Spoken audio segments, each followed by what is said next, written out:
Good day. Today I need to talk about our process for the drug and alcohol program, for the company's drug and alcohol program. I'm going to kind of go through this quickly, but things have changed, so if you need to watch this twice, it'd be a good idea. First of all, the company has a drug and alcohol program that is given to everybody on the onboarding process. Many people here that are watching this video, it's been a long time since you've got hired here, so there's a lot of things that have actually changed a little bit, and we're going to go over that to update you on all those little changes. First of all, when you come on board, and we do onboarding with all the new people, we give them the alcohol, drug, and abuse policy. That's the company's alcohol, drug, and abuse policy. This is a policy that's used by many companies, so it's pretty much the same. It's pretty good piece of paper. It gives definitions, prohibited drugs, what the definition of reasonable suspicions, just definitions of many things in there. Post-accident testing, those types of things. It's a very, very good little pamphlet to have. It also goes over too, I'm going to mention that if you have a cold or sickness or something like that, that you can still take over-the-counter drugs. It also notes that even though they might be over-the-counter and they say you can still legally drive, it depends on how that affects each individual. So you may not be able to drive with those over-the-counter drugs, and it kind of goes over that stuff in there too. When I give that to you, I will also give you a notification letter which says that you received a copy of that. You'll also do a pre-employment drug and alcohol drug test. You'll do this with the application, and this just simply says if you've tested positive or anything in your lifetime of operating a truck. And this is just a informative letter for me, because you might have a program that follows you, and it tells me that I might have to get a hold of your previous employer to receive that program. So that's another thing you're going to get. And then I will go over the actual drug and alcohol program, which is why we're here today. Real quick, the company has a program just like every other company that's required to have one. And what that is when we have a pool of drivers. Therefore, every quarter we have to meet a certain percentage of that of our driver pool to be to satisfy the federal requirements for drug and alcohol. So that's why we have every quarter somewhere around 8 or 9 people that have to go for drug and alcohol testing.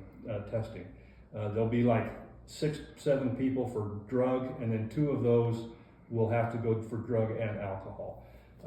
So when we do that, you are selected, and your dispatcher will get a hold of you and make sure that he will tell you that you will have to go in for drug and alcohol testing.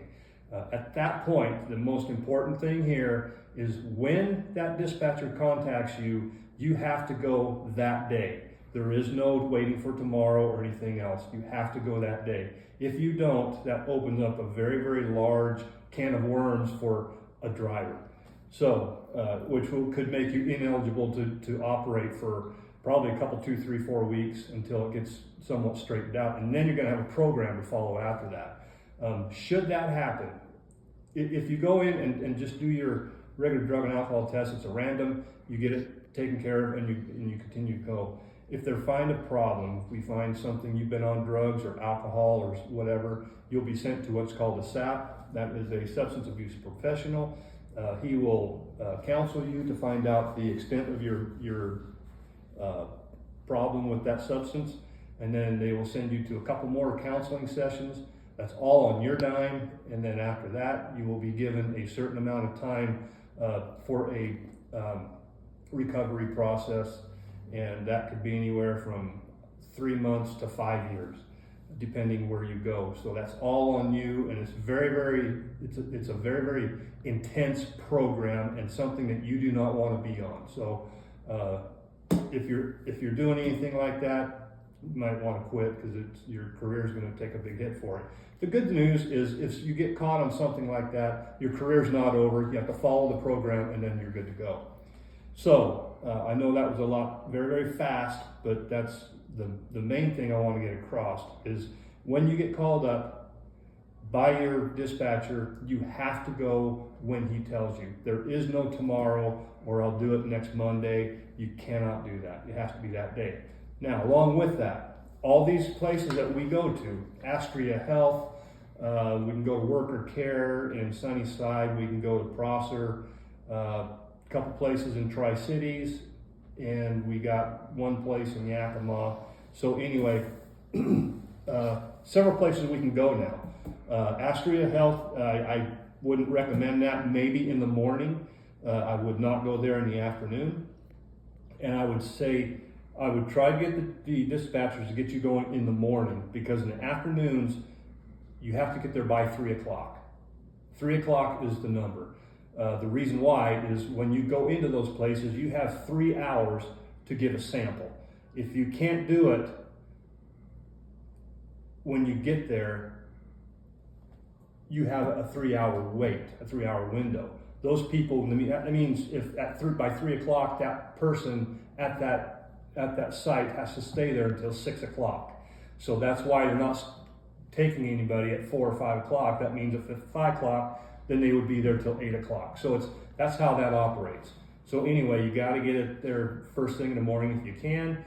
Worker Care in Sunnyside does not take a lunch. That's very important.